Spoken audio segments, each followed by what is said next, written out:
तो इस बार हम लोग जा रहे हैं चिकमंगलूर। हाँ, हम इस ट्रिप पे मेरे साथ 3 और लोग हैं। हेलो एवरीबॉडी, कैसे हो आप सभी लोग। तो आज जा रहे हैं हम लोग चिकमंगलूर और अभी पैकिंग इज डन। बस सब सारी चीज़ समेटनी है और बस निकलने के तैयार होना है। सो अब सारी चीज़ सॉर्टेड है, bag is ready, water bottle is ready और टाइम हो रहा है 24। मैं भी 6 मिनट आगे चल रहा हूँ। तो अब निकलते हैं। और इस बार मैं इस पानी की बोतल को फिर से वहाँ पर नहीं टांगूंगा क्योंकि फिर तब बैग पूरा लटक गया था वो, तो सही नहीं लगा था मुझको बिल्कुल भी नहीं।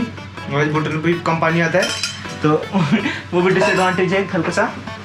इंस्टेड अपनी क्लासिक वाटर बोतल लेके जाऊँगा और तो बस एक ये वाली वाटर बोतल भी है, बट कोई नहीं। तो बस एक और वाटर बोतल है, इसको लेके चलते हैं। ये मेरे दोस्त की है, उसने उसको दे दी थी क्योंकि तो जा रहे थे, तो इसको लेके जाया जाए। और एक 700 ml और अराउंड 1.2 लीटर्स होगी या 1 लीटर की। चलो छोड़ो, ज़्यादा बातें नहीं, सीधा मेन टॉपिक पे चलिए अब चलते हैं। कहानी में आगे बढ़ने से पहले अपने साथ वालों के बारे में बता दूं। नंबर 1 अरविंद भैया AK my partner in crime और मोस्ट एनर्जेटिक पर्सन मेरे बाद। नंबर 2 शिवम भैया एंड नंबर 3 हरिप्रिया दीदी। नंबर 4 मैं AK शोभित सिंह रावत जो आपको ये कहानी सुना रहा है। तो प्लान था ग्रुप ट्रैवल का, सो आई थॉट क्यों ना अपने साथ वालों को एडवेंचर बुद्धा के साथ लेके जाया जाए। तो फिर क्या था, चिकमंगलूर वाली ट्रिप बुक की और निकल पड़े। तो एडवेंचर बुद्धा के कुछ पिकअप पॉइंट्स होते हैं, ज़्यादा डेप्थ में नहीं जाऊंगा, बट हमारे लिए सबसे पास वाला मैजेस्टिक मेट्रो स्टेशन होता है। तो वहाँ जाने के लिए सबसे सस्ता और रिलायबल वे होता है 2 बस और 1 मेट्रो चेंज करके जाना। हम लोग अराउंड 8:45 तक पहुँच गए थे। वहीं पर हमने डिनर किया और बस के प्रस्थान करने का समय भी हो गया था। अब शुरू होता है कहानी में मजा आना, जब बस में दमसराज खेलना शुरू होता है। चुटकी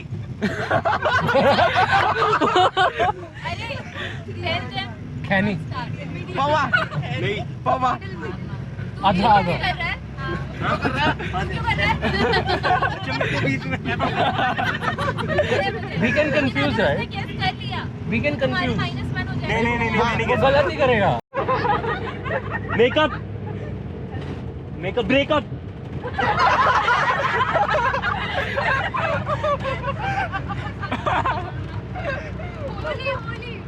होली रंग दे बसंती ओ तेरी रंग दे बसंती। तो ऐसी ही हंसी मजाक करते करते गेम खेलते खेलते अब बारी थी इंट्रोडक्शन देने की। सो ब्रेक के लिए रुके थे, ब्रेक समाप्त हो चुका है, तो फिर से अंदर के लिए प्रस्थान कर रहे हैं। अरे कर ले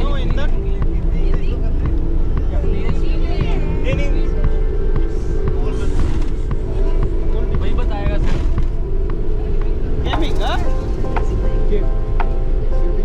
शूटिंग गेम PS4 PS1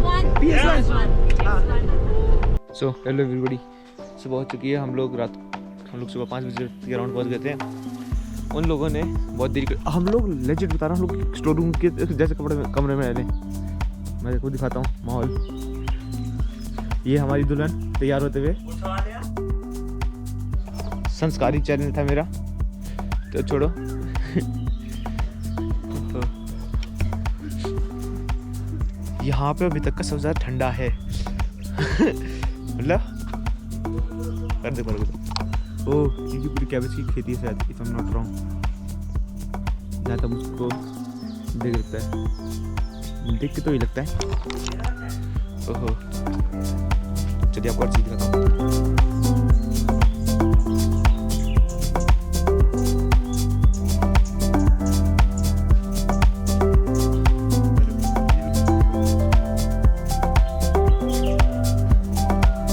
आज मैं आपको पहली बार बताऊंगा कि आज हम लोग ब्रेकफास्ट में क्या खाएंगे। हर बार मैं भूल जाता था।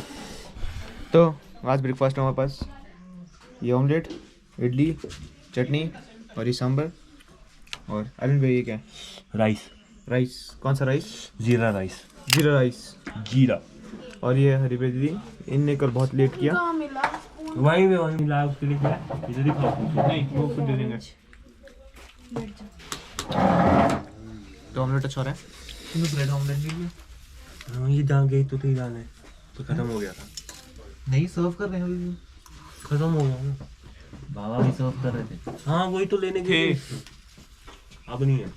तो अगर होम स्टे की बात की जाए, होम स्टे काफ़ी ज़्यादा स्पेशियस था, चारों तरफ बहुत ज़्यादा ग्रीनरी थी जो मुझको पर्सनली बहुत अच्छी लगी। जो होम स्टे था वो बहुत ज़्यादा पेट फ्रेंडली था, उनके खुद एक लैब्राडोर था और 2-3 और काफ़ी सारे पेट्स थे उनके।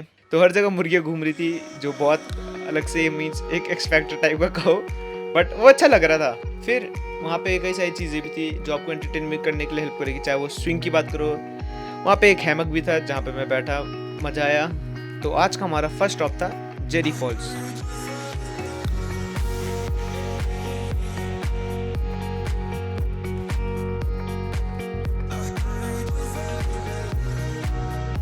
Come. Get into the jeep. Bro, Get into the jeep. what is the waterfall name? Huh? Jerry Falls. Okay, thank you. हम लोग destination number 1 Jeri waterfalls. Arvind भैया यो दे इधर मेरे बच्चों को भी दिखाओ। गाइस से हाय। Hello hi.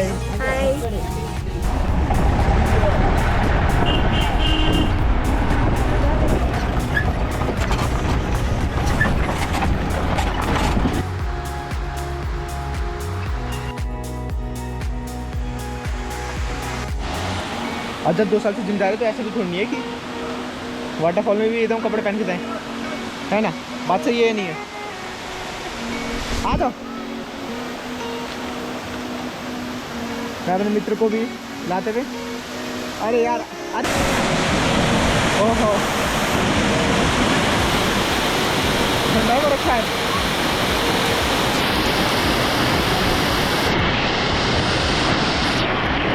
इसके नीचे जाना है, ठीक है? मेरे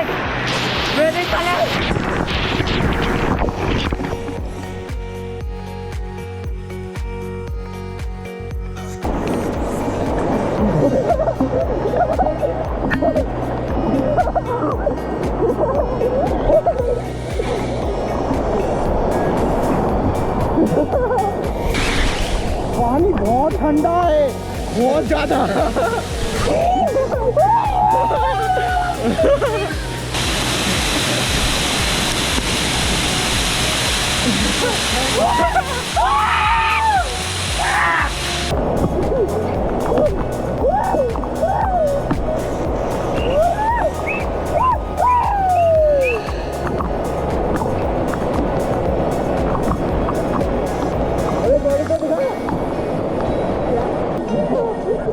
मजा आ गया, मजा।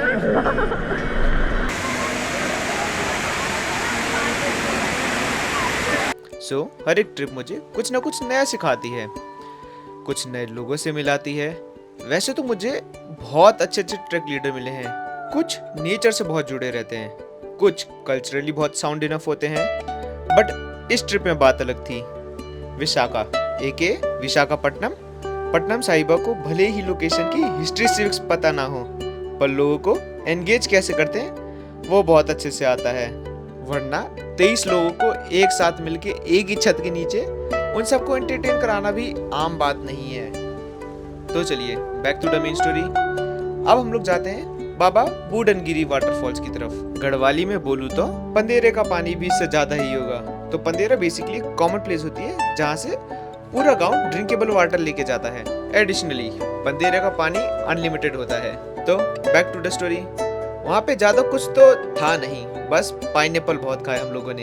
एक और खास बात थी, गाइड साहब ने बताया जो आप मंदिर देख रहे हो साल में बस एक ही बार जा सकते हैं, वो भी दिवाली के समय, जब वहाँ पे प्रभु श्री राम की मूर्ति की स्थापना होती है, तभी वह मंदिर के कपाट खोले जाते हैं।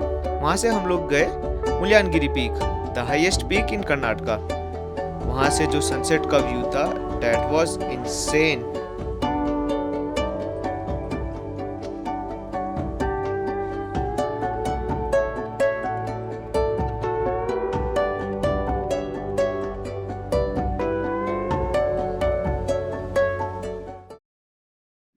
सो फाइनली द डे एंडेड।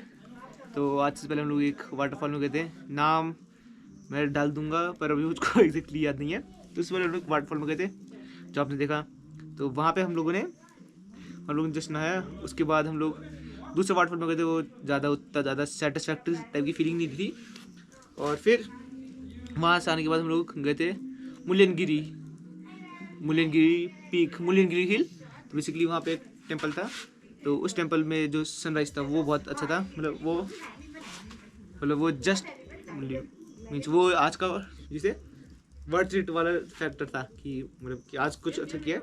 तो वो एंडिंग वाला टाइम वो अच्छा था कि वो पर्सनली मुझको भी अच्छा लगा कि लास्ट में जो एंडिंग थी वो दिन की एंडिंग अच्छी हुई और टाइम लैप्स भी अच्छा गया था।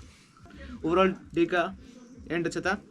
अब बॉनफायर नाइट होगी, आप मस्त स्मोक देख पा रहे होगे मेरे सामने, ज़्यादा ही हो गया। तो बस Bluetooth mode. अब गाना चला देंगे ये लोग, फिर तब मेरा कॉपीराइट वाले इश्यूज हो जाएंगे। तो चलिए ख़त्म करते हैं। रात को हम सब ने डिनर किया, थोड़ा डांस किया, उसके बाद स्टार्ट हुई थी Christmas celebration.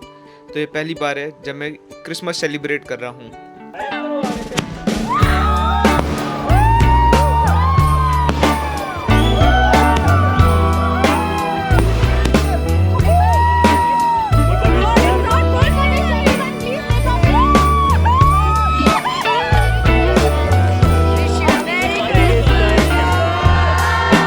Merry Christmas, baby. Reindeer's coming out to play. Santa Claus is packing the presents, making sure you've been behaving okay. जैसे जैसे मैं नई नई ट्रिप्स पे जा रहा हूँ, मेरा जो माइंडसेट और विजन है वो भी ब्रॉडन अप हो रहा है। अगर एक किस्सा बताऊं इसी ट्रिप का, मुझे एक लोकल ट्रैक लीडर से बात करनी थी, बट उसे इंग्लिश नहीं आती थी और ना मुझे कन्नड़। बट सात्विक और राध्विक दो भाई हैं जिन्होंने मेरी हेल्प की ट्रांसलेशन में। बोलने को तो ये बात बहुत छोटी है, but it has a deep meaning in itself. तो रात को बातचीत करते करते 2 बज गए, सोते सोते 3 बज गए, और मैंने किसी को जुबान दी थी कि मैं आपके साथ बैठ के एक वीडियो शूट करना चाहूँगा। चलिए अब सीधा उन्हीं से मिलाता हूँ। So ma'am, what's your good name? I am Dr. Chandra Jyotsna, and I have been working as associate professor of zoology. And actually, after working for since a long time, 25 years of working, now this is the time I feel like to go around and see the world. और हम लोग ने, मैं और मेरा बेटा, हम दोनों ने ऐसा प्लान किया है कि हम लोग इंडिया को पहले देखेंगे, क्योंकि इंडिया अपने आप में सबसे ज़्यादा खूबसूरत जगह है। तो यही सोच के हमने अपने जो घूमने की शुरुआत की थी वो सबसे पहले हमने कश्मीर से की थी, और हम सबसे पहले वैष्णो देवी माता रानी के दरबार ही गए थे। उसके बाद में फिर हमने पूरा जम्मू घूमा, पूरा कश्मीर घूमा। और डेफिनेटली जब हम कश्मीर जाते हैं तो जो डल लेक का आनंद है वो कोई मिस नहीं कर सकता। And it's really amazing to see कि डल लेक में ही वहाँ मार्केट भी बना हुआ है, पोस्ट ऑफिस भी है, एंड वहीं पर आपको यानी ऑन फ्लोटिंग आपके मार्केटिंग चलती है, आपको आइसक्रीम सर्व की जाती है, बेची जाती है। तो ये सारी चीज़ें बहुत नई थी, क्योंकि हम लोग वैसे भी, I am from Jodhpur Rajasthan, तो डेजर्ट से लेकर अगर हम वहाँ जाते हैं तो हमको एक बहुत अच्छा सा नया एक्सपीरियंस हुआ था। और फिर एक होता है ना, जब हम जाते हैं तीर्थ स्थानों पे तो कोई ना कोई मन्नत मांग कर आते हैं। तो उस समय हम लोग जो गए थे हेलीकॉप्टर से गए थे, हेलीकॉप्टर से आए थे, तो बहुत ज़्यादा देर वहाँ पे माता रानी का जो भवन है वहाँ रुकना नहीं हुआ। तो मैं उनको बोल कर आई थी कि मैं आपके पास में थोड़े दिन रुकना चाहती हूँ। तो next day after 2 years again we made a plan to go to Vaishno Devi. And वहाँ पर जाने के बाद में जो मेरी मन्नत थी वो ऐसे पूरी हुई कि हम वहाँ पहुँचे, और दिस टाइम मैंने सोचा हेलीकॉप्टर से तो हम विद इन द 5 minutes पहुँच जाते हैं। तो जो 14 किलोमीटर्स में जो शॉप्स हैं, जो नज़ारे हैं और जो प्रकृति का आनंद है, तो मैंने सोचा इस बार मैं पोनी से जाऊंगी। और हुआ ये, हम पोनी से ऊपर तक पहुँचे, और पहुँच के हमने दर्शन किए। और वहाँ पर हमारी जो वापसी की, दिल्ली से हमने ट्रेन ली थी माता शक्ति जो एक्सप्रेस स्पेशली कटरा के लिए चलती है, और वापस हमको उसी ट्रेन से आना था।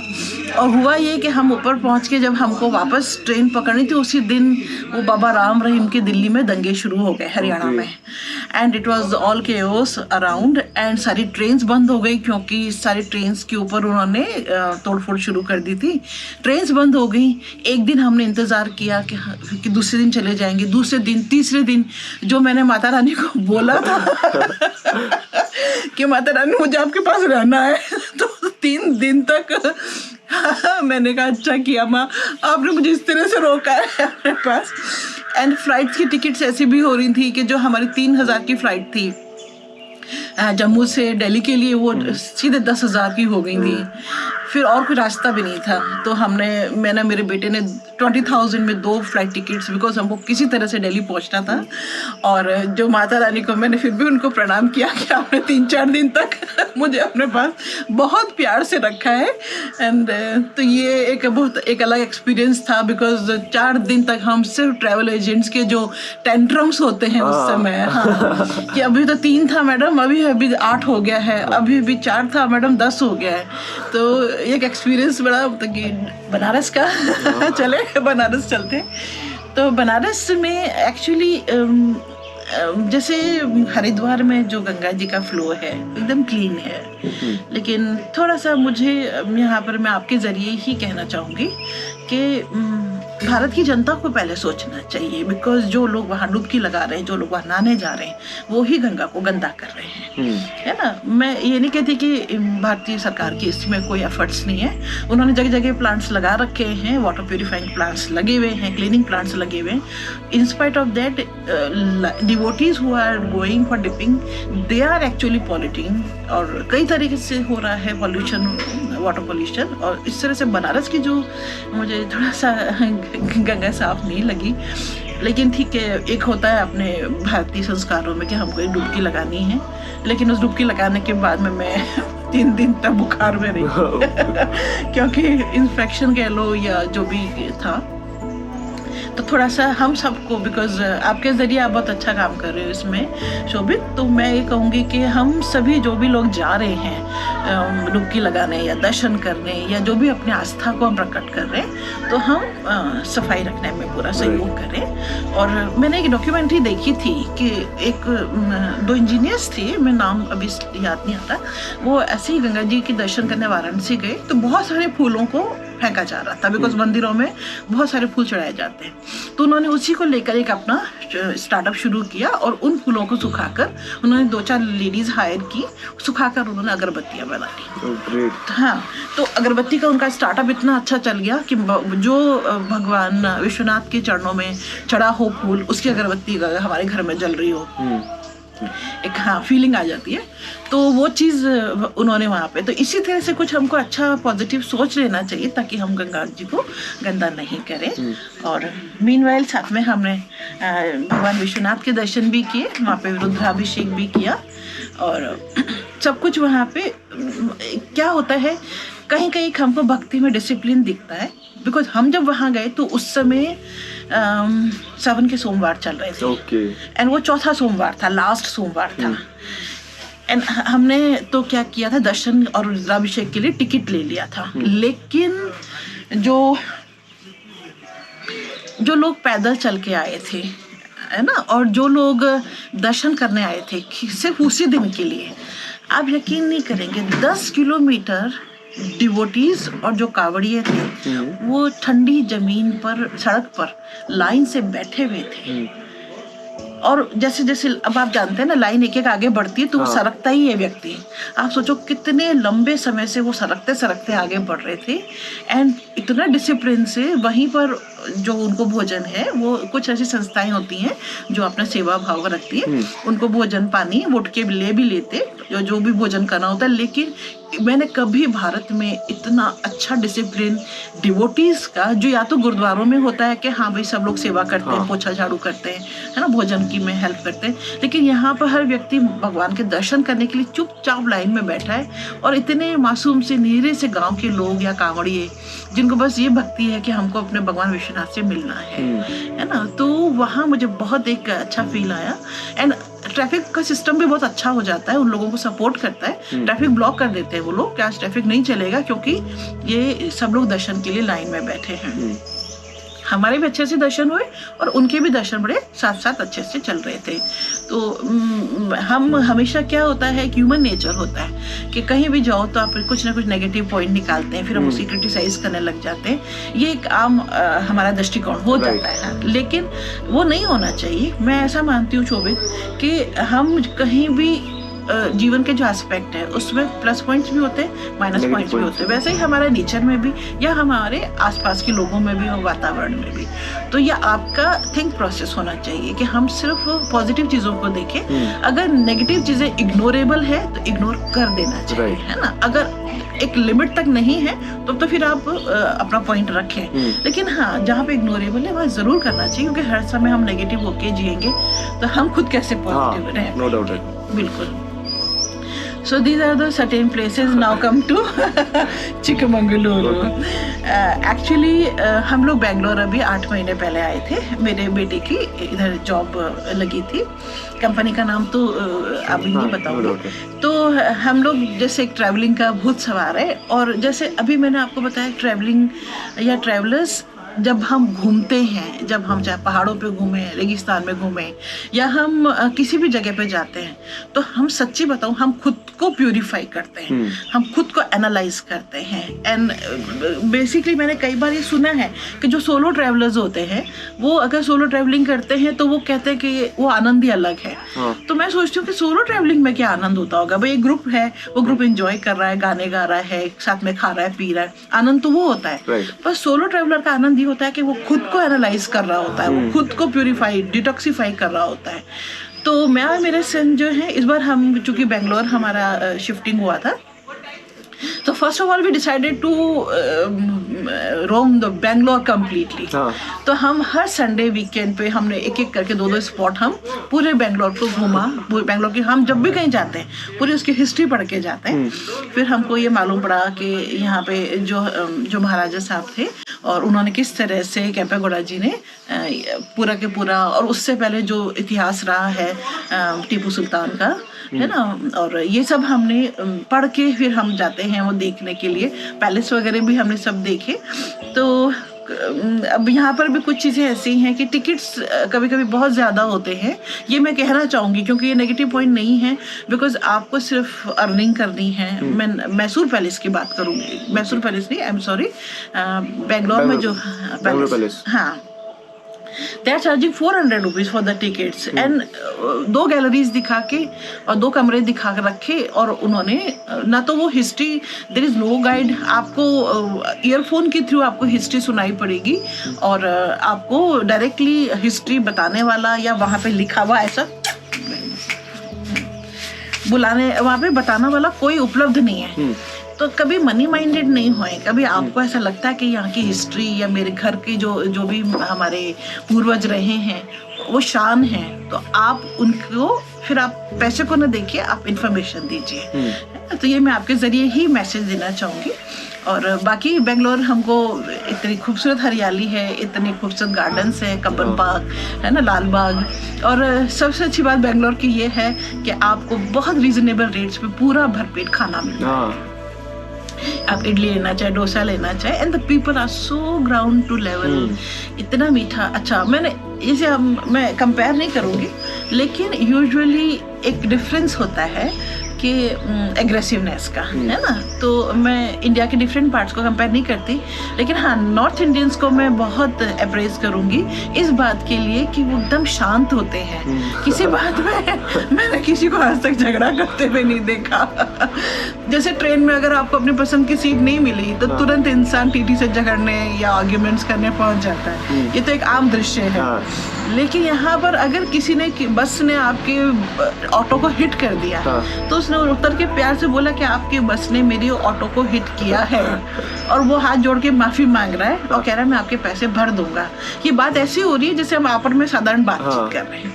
यानी इतना एक दूसरे के प्रति सम्मान, इतना एक दूसरे के प्रति एक प्यार है यहाँ पे, जो मुझे यहाँ के कल्चर में बहुत अच्छा लगा। एंड सबसे बड़ी बात, इतने खूबसूरत मंदिर हैं, लोग मंदिरों में रोज़ सुबह दर्शन करने जाते हैं, उसके बाद काम पे जाते हैं। आप अपने ईश्वर से कनेक्टेड हो, है ना। और जो नहीं जा पाते वो अपने घर में पहले मंदिर का दर्शन करके बबूत लगाते हैं, टीका लगाते हैं चंदन का, फिर वो अपने काम पे निकलते हैं। आज मैं यहाँ पर आपके माध्यम से शोभित सब ज़रूर कहना चाहूँगी कि आप तो ये मानते भी हैं, जो भी मेरी बात को सुन रहे हैं, कि हम अपनी संस्कृति को धीमे धीमे पीछे कर रहे हैं और वेस्टर्नाइजेशन की तरफ ही फॉलो हो रहे हैं, उसी को चीज़ों को हम ज़्यादा पसंद करने लगे हैं। लेकिन आप साउथ इंडिया में आके देखिए, है ना, कौन ऐसा है जो वेस्टर्न नहीं है। बेंगलोर कितना हाईटेक सिटी है जहाँ पे सब वेस्टर्नाइजेशन है इन वर्क, है ना, लेकिन in culture still they are diversified है। अपने रूट्स पे वो अपने खुद के संस्कारों को ही पाल रहे हैं। तो मुझे बहुत अच्छा लगता है। यानी मैं यहाँ पे भाषा की बात करूँ, आपने भी देखा होगा कि जो एक कन्नड़ा व्यक्ति है वो कन्नड़ा में ही पहले बात करेगा, वैसे उसको इंग्लिश भी आती होगी, उसको हिंदी भी आती होगी। मेरे पड़ोस में एक आंटी हैं, वो जैसे उनके सब्जी वाला आता है या कोई भी बात करने आता है, हम दोनों आपस में इंग्लिश में बात करते हैं क्योंकि मुझे कन्नड़ा नहीं आती है। लेकिन जैसे कोई भी उनका पड़ोसी निकला तो वो चाहे तो वो भी उससे इंग्लिश में ही कन्वर्सेशन कर सकती है, लेकिन उससे वो कन्नड़ा में करती हैं। यानी यहाँ पे अपनी भाषा को, लोकल भाषा को, जो खुद की उनकी है भाषा को इतना रिस्पेक्ट दिया जाता है। और अभी आपने मूवी देखी कंटारा, तो कंटारा के बारे में जब ऋषभ शेट्टी जी से पूछा गया था कि आप बॉलीवुड मूवीज में इंटरेस्ट लेना चाहेंगे, बोले मैं बॉलीवुड मूवीज क्यों बनाऊंगा, जब मैं कन्नड़ा मूवी को रिप्रेजेंट इतने शानदार तरीके से कर सकता हूँ तो मैं बॉलीवुड मूवीज क्यों बनाऊंगा। तो ये अपने रीजनल लैंग्वेज, अपने प्रांत के लिए, अपने कल्चर के लिए, अपनी भाषा के जो सम्मान है, ये कोई 4 करोड़ कमा ले, 400 करोड़ कमा ले, कितना ही बिजनेस कर ले, उस व्यक्ति का जो इन डेप्थ सेंस है, जो है ना कल्चर से जुड़ाव है, ये मुझे उनका जो स्टेटमेंट था उससे बहुत पसंद आया था। एंड मोर ओवर अब हम चिकमंगलूर इसलिए आए हैं क्योंकि हमारे बकेट लिस्ट में है चिकमंगलूर, कुर्ग, वायनाड एंड फिर then Kerala and Ooty also. And फिर हम ईशा फाउंडेशन है वो हम देखने जाना चाहेंगे।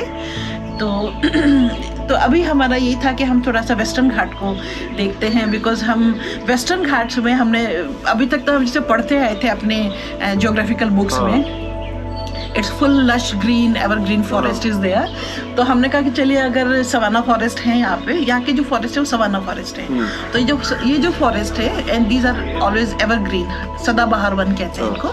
तो ये क्या ऐसी यहाँ की खास बात है, एनवायरमेंटल जो क्लाइमेटिक कंडीशंस है, यहाँ की मिट्टी कैसी है, इसके बारे में। और ऐसी क्या खास बात है कि जहाँ पे जैसे उत्तर प्रदेश के बारे में कहते हैं कि आप कुछ भी फेंको, इतना फर्टाइल है सॉइल वहाँ का कि वो उग जाएगा, है ना। तो यहाँ पर भी वो चीज़ है कि एक रत्ती भर जमीन ऐसी नहीं है जो आपको हरी नहीं मिलेगी, है ना। और आपको बंजर ढूंढनी ही पड़ेगी कि हाँ भाई कहीं खोदा हुआ हो तो बात अलग है, वरना एवरीथिंग इज लश ग्रीन। और वेस्टर्न घाट्स को देखने का जो हमारा एक नज़रिया था, इसलिए हम चिकमंगलूर आए हैं यहाँ पे और मज़ा आ रहा है।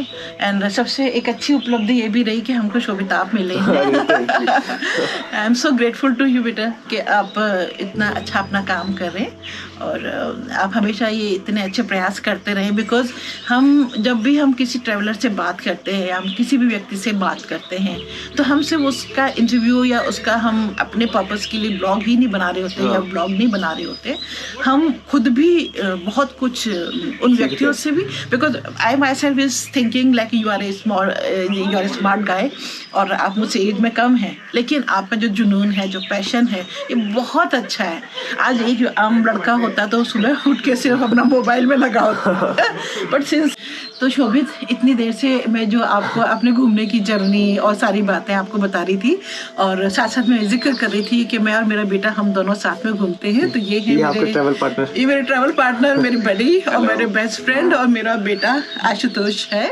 और शोभित हमें आपसे मिलकर बहुत अच्छा लगा। मेरी आपके लिए बहुत सारी शुभकामनाएं हैं कि आप ज़िंदगी में खूब तरक्की करें और इसी तरह से आप जो सबका इंटरव्यू लेकर डिफरेंट तरह के जो मैसेजेस हम सभी लोगों को पहुंचा रहे हैं, तो आपको मैं बहुत सारी शुभकामनाएं देती हूँ। आप बहुत अच्छा काम कर रहे हैं and very God bless you my dear. Happy thank you. तो डॉक्टर चंद्रा जी की स्टोरी जान के मुझको पर्सनली बहुत अच्छा लगा उनके ट्रैवल पार्टनर, उनसे मिलके बहुत अच्छा लगा मुझको। कई सारी नई नई चीज़ें बताई उन लोगों ने, बट कहीं ना कहीं अभी भी पुराने लोगों में जो अपनापन है वो बात अलग ही है। वो बात अभी भी किसी मैं नए पर्सन से मिल जाऊं उससे वो नहीं आती जो भी कहीं ना कहीं वो पुराने लोगों से आती है।